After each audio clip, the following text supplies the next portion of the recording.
Hello, everybody. Welcome back to Music and Beyond. I'm Ernie Crazy Eyes. Today I have an amazing band from the Orlando, Florida area, Fatal Frames. How you guys doing? What's up, dude? Chillin', man. Yo, what's good, man? How you doing? I'm doing good, man. And honestly, holy smokes! I didn't know I needed to hear your music until I heard it. Cause holy smokes, that shit is heavy. Thank you, man. I didn't even know you guys got down like that in Florida. Oh yeah, no, tip of the iceberg with us, man. The scene over here is very alive.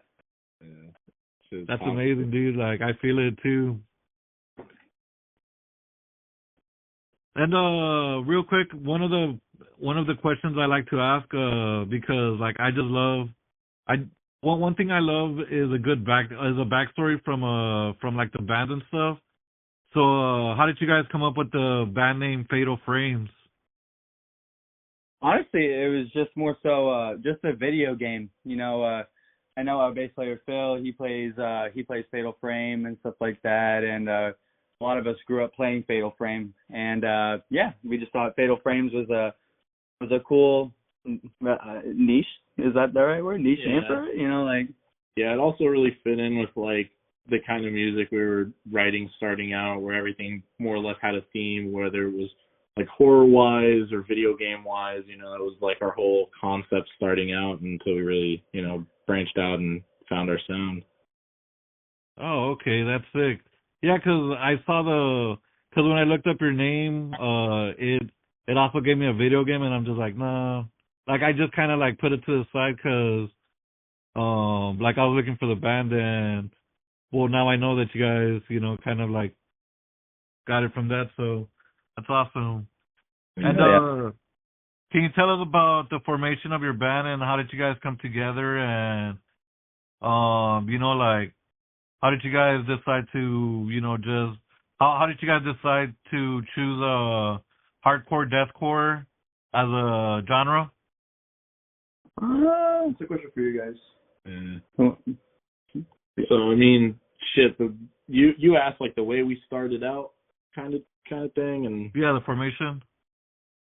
shit. So honestly, it was just kind of branching out to different, wanting to try different sounds and stuff of everything. And when me and Matt first met, we used to work at a Zoomies together. And he kind of more or less, showed me kind of what he was into and really put me onto that and made me want to actually do the same thing, and so that kind of formed a sound, and then we kind of started reaching out and trying other things until we just found something that really connected the most with us.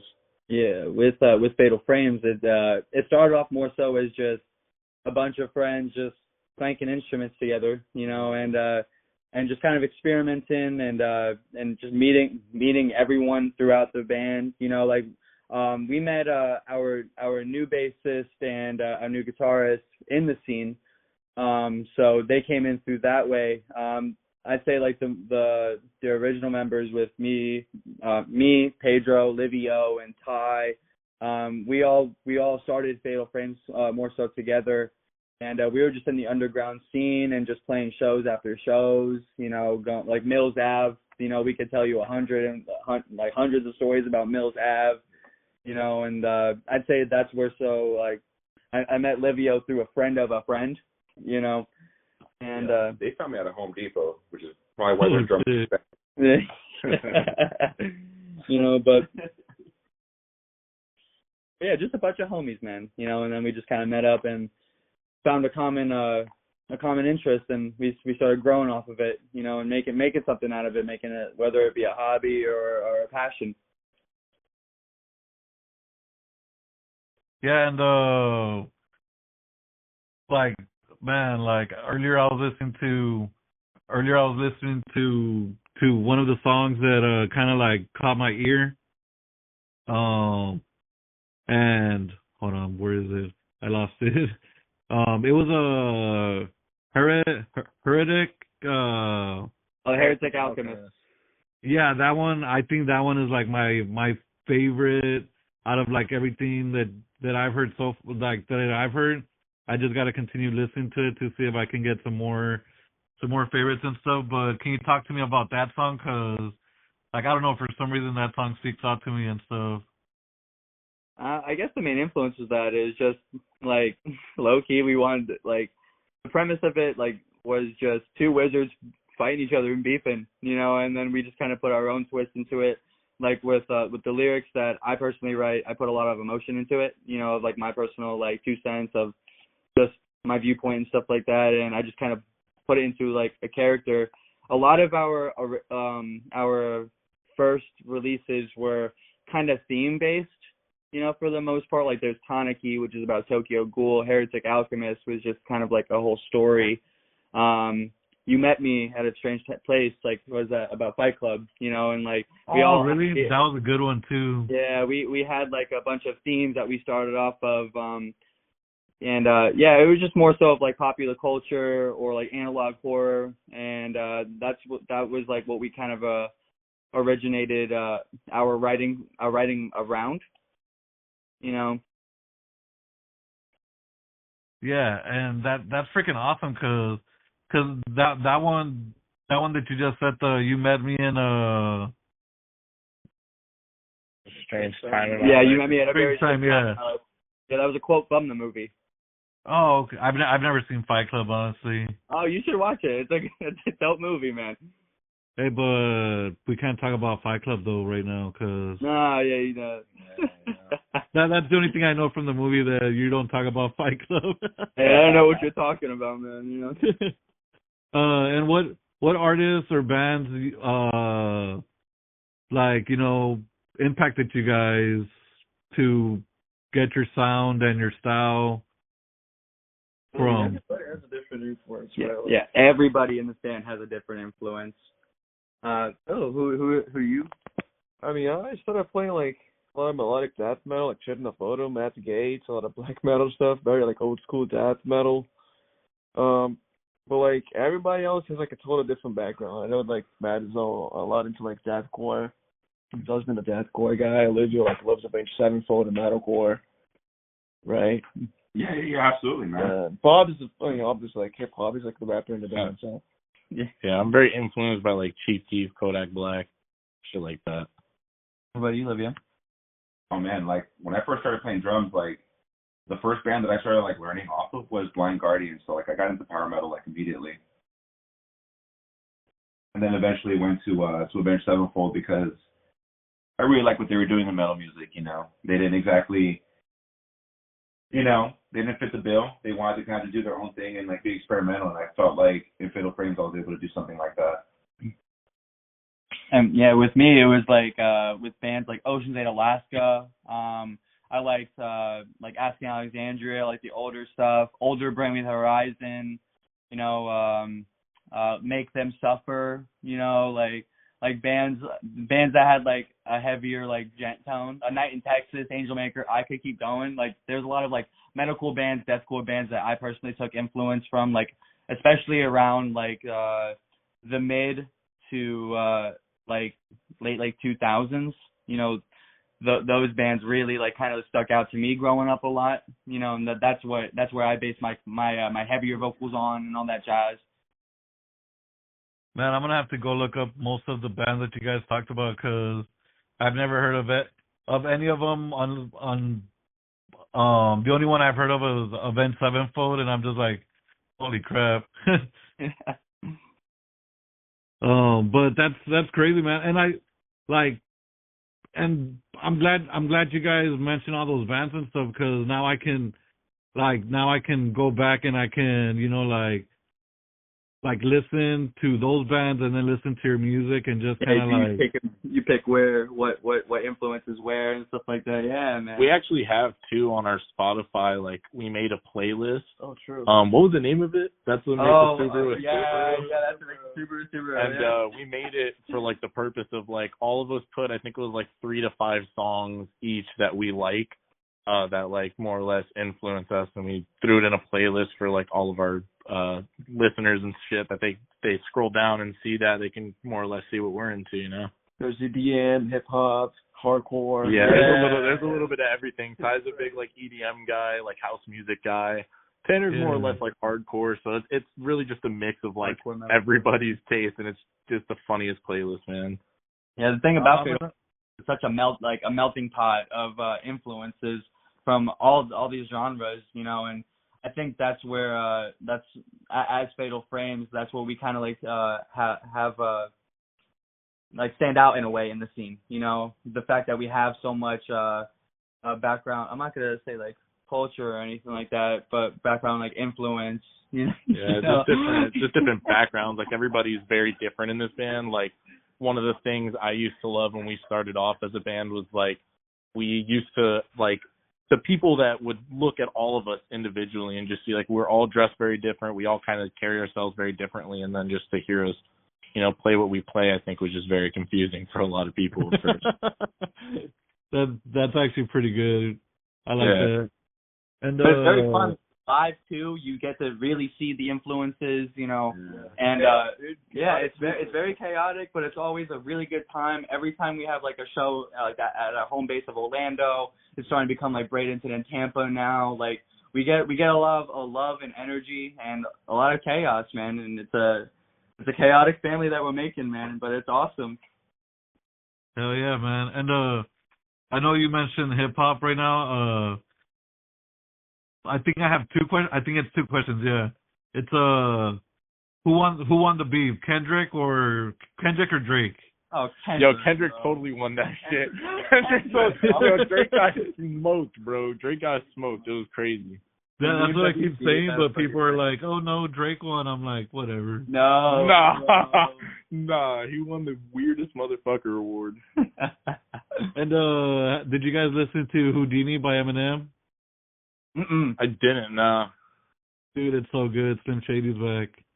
Yeah. Okay. Honestly, I could get into it. That's what I've been hearing about it, and like, I was a huge Eminem fan growing up.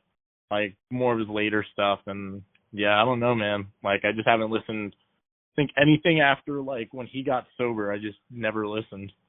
Oh, okay, yeah. I mean, he was good when he was like on everything. So, Yeah. but look at me promoting for Eminem in a rock. In Yeah, a right. rock. In a rock. His album comes out July 5th. That's all I'm gonna say. Yeah. But back to why we're really here. How does your songwriting process look like, and how do you guys balance the aggressive elements of hardcore and deathcore with the melody and the structure? It depends, man. I don't really know. Like, usually, like, we start with a riff right out of Tanner. Our guitar player is gonna like come up with like a hardcore riff, and Ty's gonna add some like electronic elements to it. And I just come in with the bass. It really depends on like how we feel like playing at the moment, and we just record it. Yeah, it's just very like we just kind of sit with just everything for a little minute, try to figure out like Phil said, just try to figure out a riff that we all hear that's just like, all right, this is definitely like motherfuckers are gonna get drop kicked to this, and then we just kind of start building it up from there, I'll like listen to like the skeleton of the mix like over and over and over again, and whenever we all see each other, I'll be like, yo, Ty, it'd be cool if we did something like this or like this, and then Pedro would be like, yo, this or this. We'll be like, yo, Phil, what do you think? And it's kind of like a little bit of everyone kind of just putting a little bit of piece of them like into it at first, and just feeling the song out for the most part. And then when it comes to like lyrics and stuff, we kind of just, as of lately, we've been letting ourselves kind of have more like freedom and like what we write about and stuff like that. Not make it so restricted on like theming right now. We're kind of just putting more like blatant emotion and energy into our lyrics and stuff like that. Yeah, just really trying to speak to people mainly. Yeah, that's what I'm trying to at least incorporate. And I'm gonna keep it 100 with y'all. Keep it 10 toes down with me, Olivia. I'm gonna keep it 10 toes with y'all. I personally like letting my bandmates tell me what to play because I'm already pretty confident that I could play what they want me to play. So I just like letting them tell me, like, yo, we would love for you to have like a hardcore part here. We want like a really crazy breakdown here. And even if they're not happy with that part, I'd be like, bet, let's just keep doing it over and over again until you're happy with the drum parts. And I think it's really awesome because it brings their influences into my drumming, and I'm also still able to be as free as I want to be. And it just helps with the overall songwriting process. In its Yeah. own way, like a whole nother like our writing process is pretty chaotic for the most part, but the products that we produce, I'm very confident in and I'm very proud of. It's the fact that everyone in this band is like very okay with like any other member taking lead on the music project. So like anyone at any point in this band could like be like leading production on any of these songs. And I think that's something that we definitely appreciate as Fatal Frames, to have that freedom of expression. Mm-hmm. That's I agree. awesome. And like, like one thing that I love are, like, I'm a huge lyricist, and like it's taken me a little while to like understand like what the hell's being scrammed and stuff. Mm-hmm. But I feel the emotion in the lyrics and stuff. So, like sometimes I kind of just go with that. But what topics do you guys go in lyrically that you hope that your listeners can take home and, take from the song? Man, that's a crazy question. I have my answer. Yeah, you can go off for him. Honestly, like writing for me, like I guess I like to put my my feeling, my emotion into it. Obviously, with the kind of sound that we have. But the all around goal for me is like whether it's a 3-minute song, a 30-minute set, an hour-long show. Like it's an escape. From not just me, but like from other like-minded people of the community that we're building. There's a lot. It's 2024, and a lot of shit and piss happens, honestly, and a lot of people have a lot of weight on their shoulders, and there's a lot of pressure in society right now, and it's something that's very therapeutic in a way to just kind of like, for me to scream, like vocalize and let it out and have people kind of resonate with the sound that we're producing and the lyrics that we're writing and stuff like that. And it's like with our past 2 songs with like 10 Toes Down and Bankai, we have like a couple call outs and stuff, and people will start screaming it back to us, and to me, like as a lyricist and a vocalist in this band, it's really reassuring that people are hearing these lyrics and they're taking something with them. They're taking it home with them, and that I can then get off the set, and they can come up to me and I can just chat with them and just build something. It's whether we stay where we're at right now or we start doing these tours and we meet new people and stuff. The fact that we are able to impact at least one person, 5 people, even 100 people's like lives for, like I said, like a 3-minute song, 30-minute set, etc. Like we did that. For me, it's just I want to create something where it's a therapeutic escape.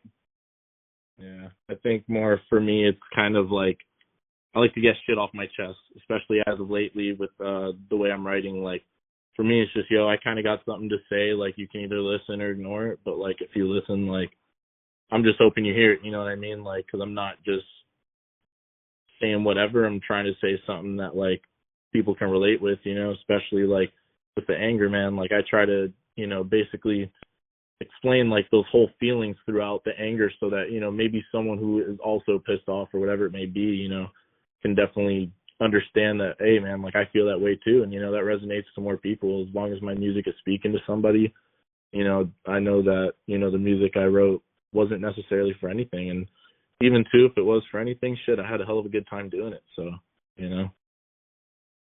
Yeah, and when you guys released Bankai, like when was last month? June? In May or April? May. I mean, you guys released Bankai April 24, 2024. You guys haven't listened to it. You guys need to go listen to it. It's freaking amazing. Can you speak to me about that song and what was the emotion going into that song? And yeah. So Bankai is themed around the anime Bleach. So we kind of went back to our roots a little bit with it.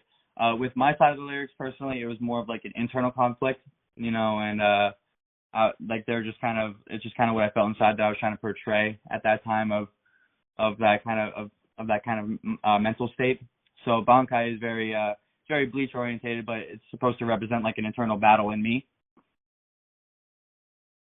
Yeah, for me it was mainly like, I don't even know. I was, like I said, just trying to get some shit off my chest, and it was more of like a little battle with myself that I was kind of writing about, where it's like those moments where you do something stupid and you're just like, fuck, dude, you are so dumb. Like, what the fuck is wrong with you? And you just kind of beat yourself down. Like, I'll be honest, I'm very like critical of myself. But that was basically what I was writing about, was just feeling that emotion and just speaking on it. That's, man, I'm gonna have to go listen to that song again, 'cause like, this is what I love. This is one thing I love about like doing interviews with you guys and with everybody that I interview. Like, you guys just bring a different perspective to the songs, and like, even with the earlier song that we talked about, I'm not even gonna try to say that name again because I totally botched it, but Heretic Alchemist. Heretic. Yeah. Like, I don't know. I feel like those two songs are gonna be my favorite they're definitely gonna be playlisted and be listened to like every day for a while now. Thank you. Until I hear something that I haven't heard from you guys and where I can relate to or just vibe with. And with Orlando, being like, like so wild and different from like everywhere else. How would you guys describe the energy of your live shows, and what's been the most memorable performance you've had in Orlando? Sure, I guess we'll start down the line. Olivia. Phil? Most memorable show? Yeah, most For me, memorable. it's the show at the Spot. I Yeah. played, how long was it? Like 30 a minutes. month ago? Yeah, Oh, a month or two ago. Yeah, I think so. Yeah, man, like I said, the whole venue became the pit at some point, right? That was pretty crazy. Yeah. It's like everybody has a lot of advantage. Like, the whole crowd is always like very, I don't know, I can't explain it. I never saw anything like that before I joined Fatal Frames, so it's pretty sick. Heck yeah. Yeah, I agree too, man. Like, my most favorite show we played was the Spot. Like, very memorable. I feel like we were all just feeling good leading up to it. It was our first time even playing there, and like, the Spot, if like whoever's listening hasn't checked it out and they're in Orlando, like, that is kind of the hub of where things are growing. Like, a lot of local bands are coming out of the Spot, and everybody that pulls up, like, it just brings a crowd that is like, just very memorable, man. Everybody's good people. It's just good vibes. Everybody's enjoying, moshing, and having a good time, and that's what it's all about, dude. So yeah, that was my most favorite. For me, it was a Thursday, January 18th at the Conduit. It was our first headliner show ever, and this was when that was your first show and Tanner's first show, right? No, I didn't play that show. No, it was. I think I knocked this open for you guys. Yeah. I was in the crowd. Yeah. Okay. It was a great show. So it was that one. That one was one of my more memorable in terms of I guess transition. Because we had just gone from like not playing as many shows. We were kind of going through some changes with like writing and stuff like that, and going back into the scene like that, where we kind of just had our own headliner. We sold like, I think it was like close to 150 tickets. And they all, like, the family we built came for us after not seeing us for so long.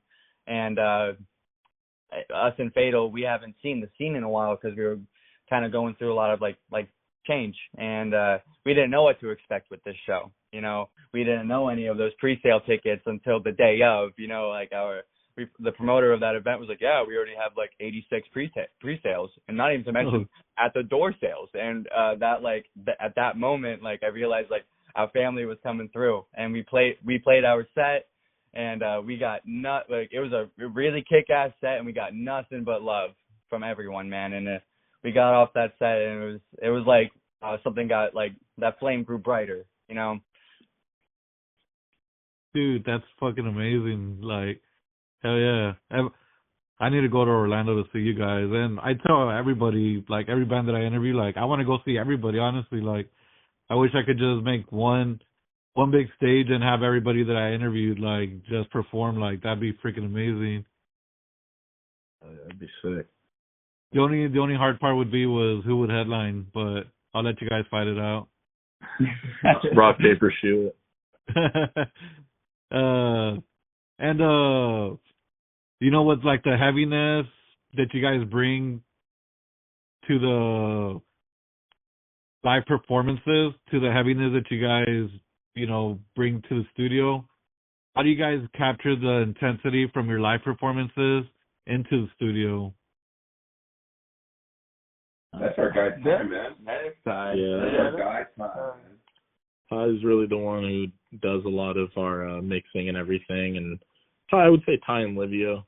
Ty and Livio are really the whizzes at you know, music programs and stuff like that, and yeah, it's mainly them. Yeah, he And does what- side productions. Like he'll like mix amplifiers and just like do some crazy stuff. And I try to mimic that on like Camper now, like whenever we do live performances, so it can like sound close to the record. But it's so like, yeah, he comes up with all the production part of it. I love it. And I didn't check. I should have checked. Is there any like footage out there where we can go and watch you guys perform live? Oh yeah. There's a few YouTube channels like IFM Raw. I believe Florida Hardcore. I believe Florida Hardcore. Matter of fact, actually, if you go on our YouTube, we made a playlist so you guys can see all of our live shows. Mhm. Oh shit! Hell yeah! I know what I'm doing soon, Hell yeah. dude. I honestly, if I would tell you guys what's the like, well, actually, I went to a show. You know what? No, I went to a show this past weekend and it was great, but it wasn't heavy or anything. But like, I really need to go somewhere where it's gonna make my ears bleed because of how heavy it is. Yeah. No, I just I expanded my horizons. I went to an EDM festival. I went to Forbidden Kingdom that like couple of days, you know, and I'm always in the metal scene, so like that was my first time stepping into like the EDM scene and getting another taste of like a scene, you know. So I totally get that. Yeah. And what has been some of the biggest challenges you guys have faced as a band, and how have you guys overcome them? That's a Livio question. Biggest challenge faced as a band? I mean, honestly, what challenges have we dealt with? I'd say staying like current in the like the scene, like staying like quote unquote like relevant in the scene, and playing those good like those memorable shows and stuff like that. And Yeah, I'll be honest with you. I honestly haven't really thought much about that because we always get so much love when we go back out there, and everything just seems to be flowing on its own.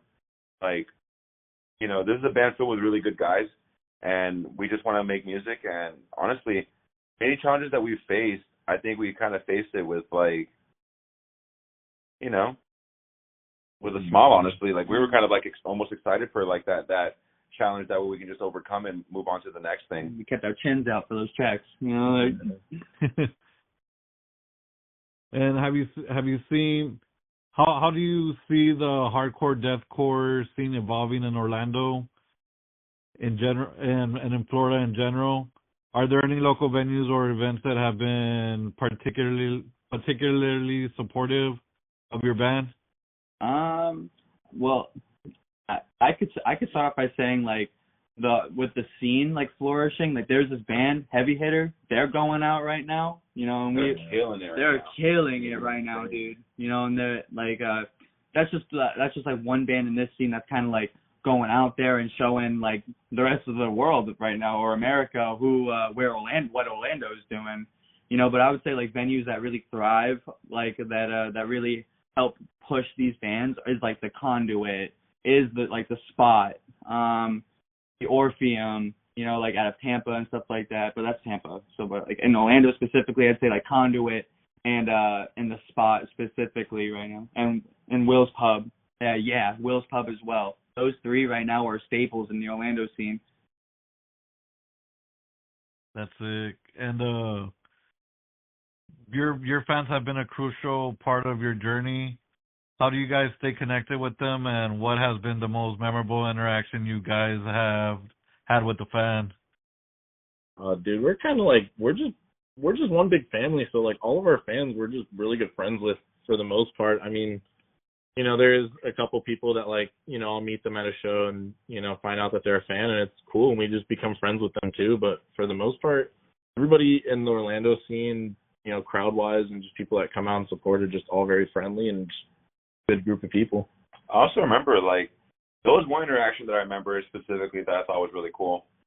And that was where we did, like, the giveaway where Ty, our guitar player, smashed the absolute crap out of his guitar during one show and snapped the neck or the headstock off.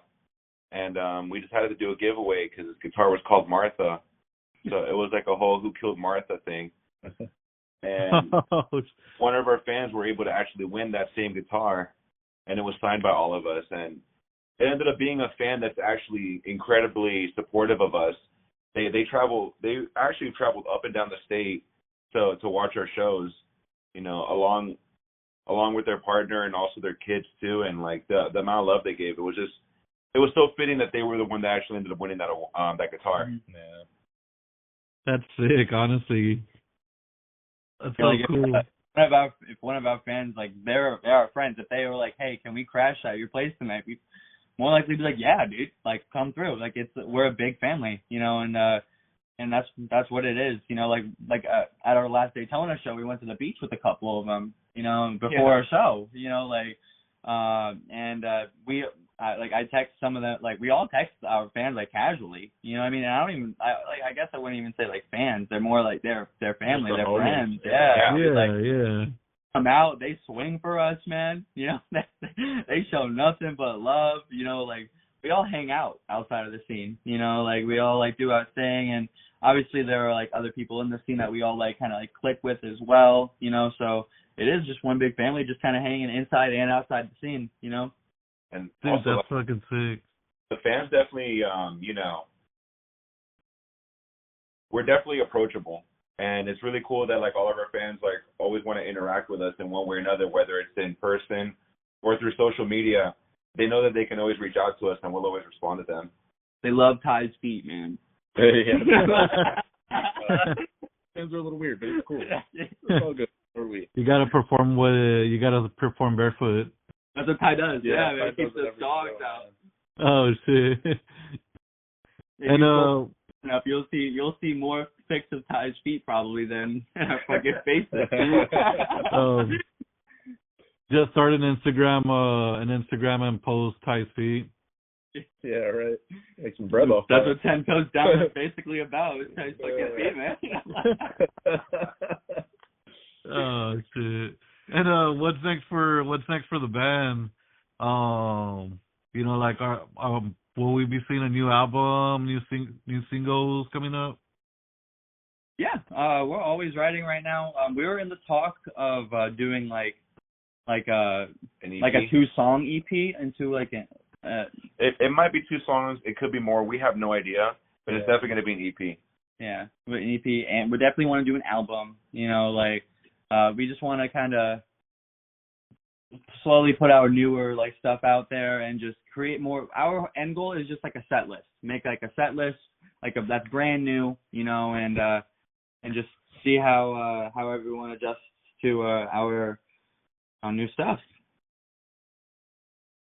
So yeah, I'm excited to listen to those two songs, or whether it's 2 or more, because honestly, like I don't know, I love music that pissed my parents off.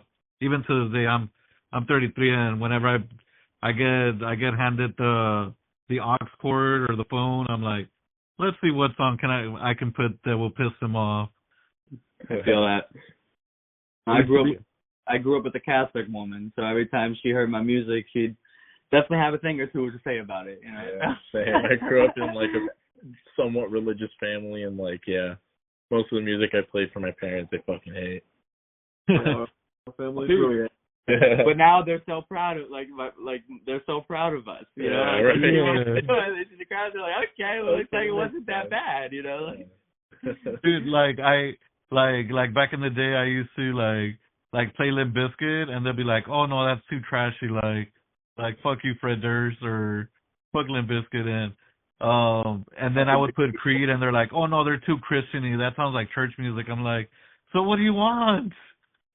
Yeah, no, I used to like always play rap around my parents because like I got like very Hispanic parents, so they grew up on like salsa music and bachata and shit. So like they hear me playing fucking Kodak Black, and they're like, I don't want to hear this. And then like my mom specifically, if she hears one of them curse, she's like, oh really? They got to curse? Like, yeah, you don't curse too, dog? Like what is?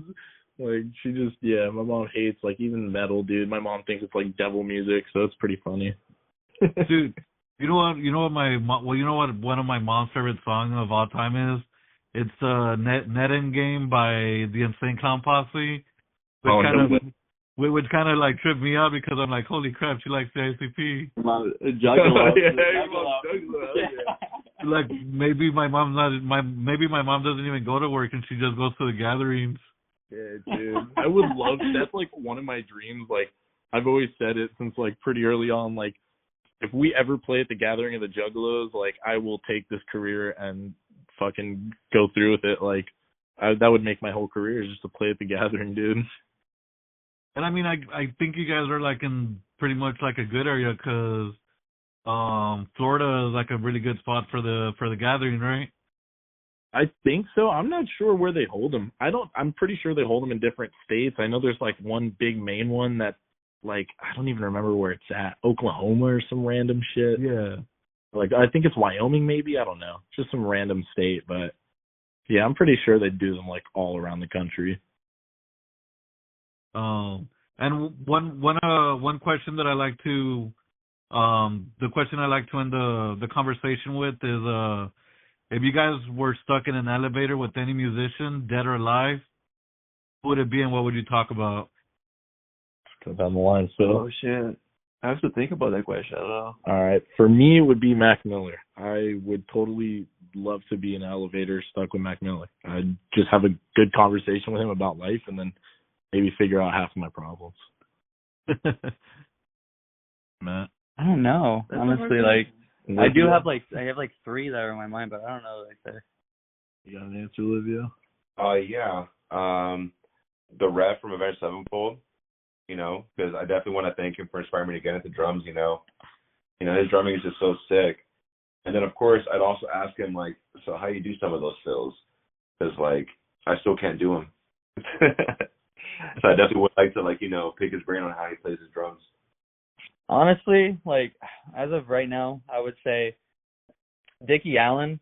You know, like from like Infinite Annihilator or Necrogoblin now. You know, like I would have a Bush Light with him, and I would talk about fucking screaming with him. You know, like I would just like talk about like his upbringing and stuff like that, and see like how he got to where he got vocally and as an artist. You know, but he seems like just a chill guy, man. That's unexpected, but I think maybe Bob Marley, dude. Oh, fuck yeah. Okay, I can get that. shit. Talk to him. That's it. Hell yeah, just have a conversation, dude. Yeah, let him talk about music. Just like talk about life. I don't know. Going Bob Marley in the elevator. I could get down with that, Phil. Fuck yeah, I could get down with that, dude. That's a vibe. Damn. I think he outdid us all with Bob Marley. Yeah, right. What about you, Black metal dude? guy, by the way. What about you? Who'd you be stuck in an elevator with? Oh shit. Well, I met Vinnie Paul in 2017, so it wouldn't be him. No, that would. Elevator with him is the question. I'd probably have to say Stevie Ray Vaughan, Okay. All right. because I would love to just hear him play his guitar and, like, I don't know. I've always loved the blues, so. Fuck yeah. That's cool. Hell yeah. Like, well, since I'm stuck in this elevator, Yeah. Or maybe with an elevator guy that can fix it. No, I'm just kidding. Yeah, right. The perfect candidate. Dude, you know what? It still hasn't happened to where like, oh, I would rather be stuck with somebody that could fix it. Like, but do you guys know who Napalm Death is? Oh yeah. My favorite song of all time by them is "You Suffer" because I could just listen to that song for a second. But where can we find you guys? Legendary song. You can find us on Instagram at Fatal Frames Official. YouTube, I believe, is also Fatal Frames Official. We're on Twitter now. I think Are that's we? just I think that's just Fatal Frames FL maybe.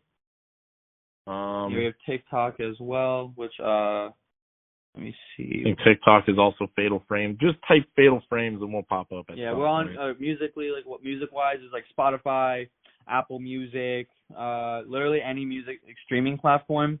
Yeah, you can find us on. Oh, we're also on Facebook for your parents. They Yeah. Fatal Frames FL everywhere. For your parents. Yeah. Yeah, I'm pretty sure it's like Fatal Frames FL everywhere except Instagram. I want to thank you guys so much for taking the time, and this was fun. I'm excited to hear more from you guys in the future, and I want to thank everybody that took the time to listen.